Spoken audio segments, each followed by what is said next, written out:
안녕하세요. 오늘은 결정 수업, 조셉 비카레트의 결정 수업 중에서 핵심 능력을 읽어드리도록 하겠습니다. 위기관리인데요. 위기를 대하는 4가지 자세에 대해 말하고 있고요. 여기서 가장 와닿았던 거는 실패라는 단어에서 수치심이라는 환축적 의미를 걷어낼 줄 아는 것이 사업가의 핵심 능력이다. 신경 언어 프로그래밍 치료의 대상자들은 실패란 존재하지 않으며 단지 피드백만 있다고 배운다. 그들에게 실패란 단어는 없습니다. 그거를 통해 피드백, 내가 성장할 기회만 생각하는 것입니다. 용어는 개인마다 선택할 문제지만 당황하지 않고 자신의 실패한 일에 대해 말할 수 있다는 건 확실히 건강한 일이다. 물론 실패한 사람에 대해 말하는 것은 그렇지 않다. 실패나 어떤 나에 대한 일어나는 일은 제가 선택할 수 없는 영역이 많잖아요. 그것은 제가 선택하지 못하고 바꿀 수는 없어요. 하지만 그거에 대한 태도는 바꿀 수 있다고 생각합니다.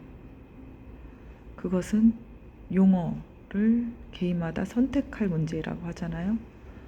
자신이 어떤 단어를 선택하냐, 어떤 태도를 선택하느냐에 따라서 인생은 달라진다고 생각합니다.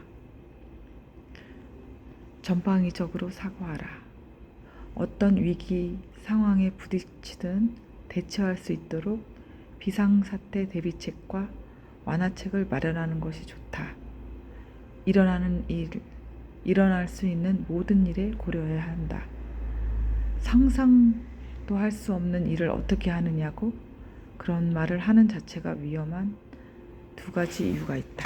중요한 2가지 이유가 있다.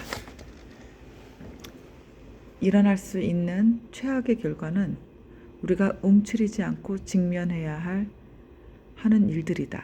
아무도 생각하지 못한 일이라고 제쳐둬서는 안 된다. 우리가 어떤 일을 할 때 최악의 결과를 일단 생각해보고 대비한다면 우리가 움츠리지 않고 직면할 수 있고 직면해야 될 일들인데 그것을 생각을 하지 못하고 일을 하기 때문에 실패를 할 수도 있고 실패에 대해 대비를 못했으니까 좌절하는 것 같습니다. 어떤 결과를 상상할 수도 없는 일로 규정하면 그 일을 어쩔 도리가 없다고 생각하게 된다. 반면에 만족할 만한 비상대책은 이상적으로 말하자면 최악의 상태마저 수습 가능한 일로 만든다. 위기관리가 만사의 핵심이 되어야 한다. 평가 과정에서 핵심 부분은 경험자에게 견해를 구하는 것이다. 더불어 소통이 중요하다. 프로젝트의 관리자가 나중에 그가 보고해야 할 사람에게는 관련 위험에 대해 적절한 설명을 듣지 못하는 경우가 너무 많다. 관련자들 모두가 소통의 고리로 연결되어 있어야 한다. 우리가 투자한 사람이나 상사한테 좋은 면만 얘기하고 어떤 보고를 할 때 그 프로젝트 관리자한테 그거를 바로 보고하지 않고 나중에 보고합니다. 위험에 대해서는. 그러나 그 위험에 대해서도 보고해야만 그들이 적절한 판단을 내릴 수가 있습니다. 누가 위험을 책임질지 명확히 하는 것이 중요하다. 이 문제를 처음부터 분명하게 정하고 진행한다면 효율적으로 위험을 감시하고 통제할 가능성이 높아진다. 그렇지 않다면 실패 후 혼란과 비난이 난무할지도 모른다. 마지막으로 모든 일에는 위험뿐만 아니라 내재된 기회가 있음을 인지하고 둘 다 면밀히 살펴봐야 한다. 잠재된 요소 중에서 불리한 면에만 집중하고 유리한 면을 무시하는 경우에는 아무에게도 도움이 될 수 없는 편향된 접근법이다. 일이 잘못됐을 경우뿐만 아니라 잘 됐을 경우에도 대비하여야만 한다. 뜻밖의 결과를 최대한 이용하려면 어떻게 해야 할지 생각하는 것 또한 매우 가치 있다. 반대로 너무 성공을 했어요. 그 성공에 대해서 대처를 못하는 사업가도 많은 것 같습니다. 어떤 사업가는 정말 자기가 생각한 것 이상으로 성공을 했어요. 그런데 그거에 대해서 대처 방안이 없었어요.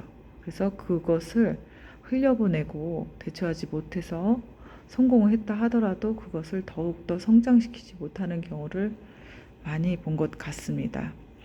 그래서 실패할 경우도 프로젝트 할 때 생각해야 하지만 그 더한 기회와 또 성공도 생각하고 대처해야 된다고 생각합니다. 이상 결정 수업 중에서 핵심 능력 1 위기관리에 대해서 말씀드렸습니다. 내일은 결정 수업 거리두기에 대해서 말씀드리려고 합니다. 그럼 오늘도 즐거운 하루 되세요. 감사합니다.